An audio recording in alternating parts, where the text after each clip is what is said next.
রাখবেন। গত কয়েকদিন যাবৎ আপনারা খেয়াল করছেন যে বাংলাদেশের শান্তিপ্রিয় অসাম্প্রদায়িক মানুষগুলোকে বিপদগামী করার জন্য বিভিন্ন ধরনের উস্কানি আমাদের ভিতর থেকে, আমাদের বাইরে থেকে, ওপার থেকেও দেওয়া হচ্ছে, কিন্তু তাতেও আলহামদুলিল্লাহ বাংলাদেশের শান্তিপ্রিয় মানুষ, অসাম্প্রদায়িক মানুষগুলো, হিন্দু, মুসলমান, বৌদ্ধ, খ্রিস্টান, মারমা, চাকমা, আমরা গারো, হাজং, সাঁওতাল সবাই কিন্তু আমরা কোনো উস্কানিতে পা দেই নাই। আমরা কিন্তু সবাই আমাদের নিজস্ব ধৈর্য, বিচক্ষণতা দিয়ে আপনারা কিন্তু পরিস্থিতির মোকাবেলা করছেন। দিস ইজ ভেরি গুড, মানে ইট ইজ খুবই উৎসাহব্যঞ্জক একটি অবস্থা।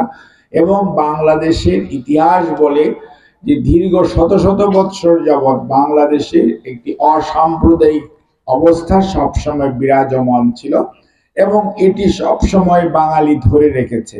অনেক জায়গায় অনেক দুর্ঘটনা ঘটেছে বা ঘটছেও, তারপরেও কিন্তু বাংলাদেশের মানুষ অত্যন্ত ধৈর্যের সঙ্গে, বিচক্ষণতার সঙ্গে তার বাড়ির পাশের মানুষটিকে তারা বিপদে আপদে অল দি টাইম তারা তার পাশে দাঁড়িয়েছে। এটাই হচ্ছে বাংলাদেশের মানে চিরায়ত যে পরিচিতি, সেটা হচ্ছে আমরা একজন আরেকজনের কষ্টে, সে হিন্দু হোক, মুসলমান হোক, বৌদ্ধ হোক, খ্রিস্টান হোক, ঈদ হোক, পূজা হোক, পার্বণ হোক, সবকিছুর মধ্যেই কিন্তু আমরা একজন আরেকজনেরটা মিলেমিশে আমরা করি। এটা আমাদেরই, যদিও আমাদের ধর্মীয় বিশ্বাস, রাজনৈতিক বিশ্বাস ভিন্ন, কিন্তু তারপরেও আমরা কিন্তু সামাজিকভাবে যখন এক পাড়াতে, এক গ্রামে, এক অঞ্চলে থাকি, তখন কিন্তু আমরা সবাই মিলেমিশে থাকি।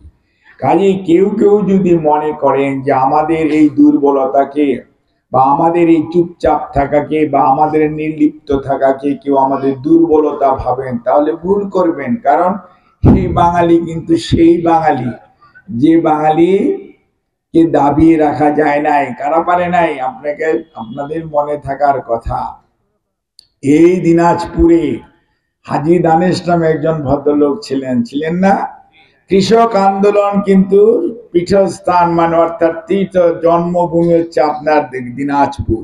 দিনাজপুর সবসময় যে খুব ঠান্ডা মানুষ ছিল তা কিন্তু না, তীর ধনুক নিয়ে যুদ্ধ করার জায়গাও কিন্তু দিনাজপুর। বুঝতে পেরেছেন? অর্থাৎ অন্যায়ের বিরুদ্ধে প্রতিরোধ করার ঐতিহ্য এবং ইতিহাস দিনাজপুরের আছে।